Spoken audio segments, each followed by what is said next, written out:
Bismillahirrahmanirrahim. Assalamualaikum warahmatullahi wabarakatuh. Baiklah, di sini saya akan menjelaskan tentang Pancasila sebagai sistem filsafat.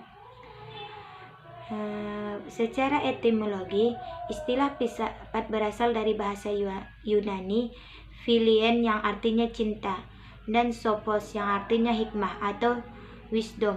Filsafat dibagi menjadi dua macam. Yang pertama, filsafat sebagai produk yang mencakup pengertian. Yang kedua, filsafat sebagai suatu proses pemecahan suatu permasalahan.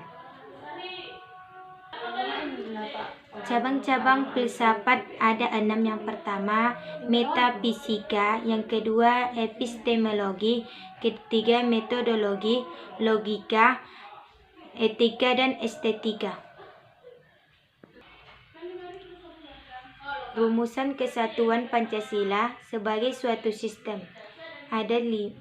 memiliki ciri. Yang pertama, suatu kesatuan bagian-bagian. Yang kedua, bagian-bagian tersebut mempunyai fungsi masing-masing. Yang ketiga, saling berhubungan dan ketergantungan. Yang keempat, keseluruhannya dimaksudkan untuk mencapai tujuan tertentu. Dan yang terakhir, terjadi dalam suatu lingkungan yang kompleks. Susunan kesatuan Pancasila bersifat organis. Yang pertama, dasar filsafat negara Indonesia terdiri atas 5 sila yang masing-masing merupakan suatu asas peradaban. Yang kedua, Pancasila yang bersifat organis pada hakikatnya bersumber pada dasar ontologis manusia sebagai pendukung dan isi dari sila-sila Pancasila, yaitu hakikat manusia pluralis. C. Kesatuan sila-sila Pancasila sebagai suatu sistem filsafat. Secara filosofis, Pancasila sebagai suatu kesatuan sistem filsafat memiliki dasar ontologis dan epistemologis dan dasar aksiologis sendiri yang berbeda dengan sistem filsafat yang lain. Misalnya, materialisme, liberalisme, pragmatisme, komunisme, dan idealisme. Dasar antropologis sila-sila Pancasila. Manusia sebagai pendukung pokok sila-sila Pancasila secara ontologis memiliki hal-hal yang mutlak, yaitu terdiri atas susunan kuadrat, raga, dan jiwa jasmani dan rohani.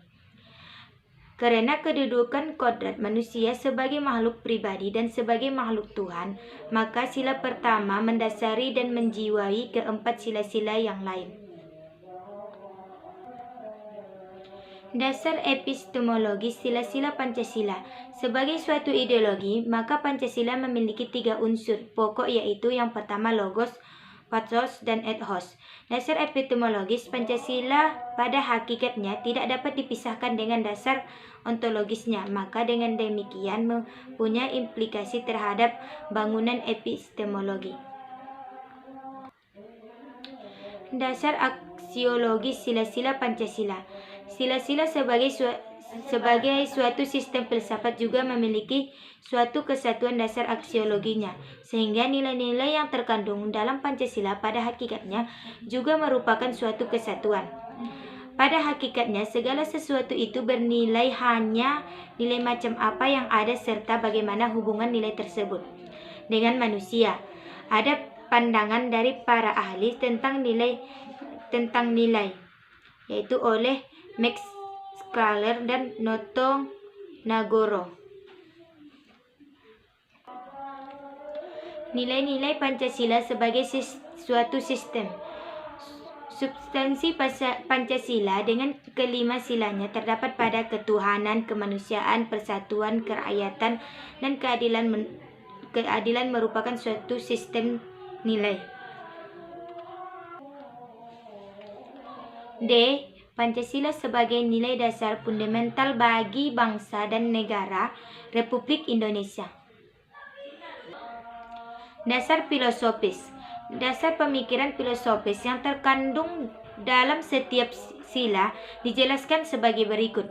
Pancasila sebagai filsafat Bangsa dan negara Republik Indonesia mengandung makna bahwa dalam setiap aspek kehidupan kebangsaan, kemasyarakatan, kenegaraan harus berdasarkan nilai ketuhanan, kemanusiaan, persatuan, kerakyatan, dan keadilan.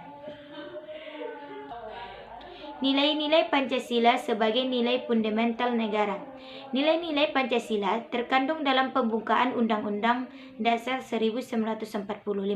Secara yuridis memiliki kedudukan sebagai pokok kaidah negara yang fundamental.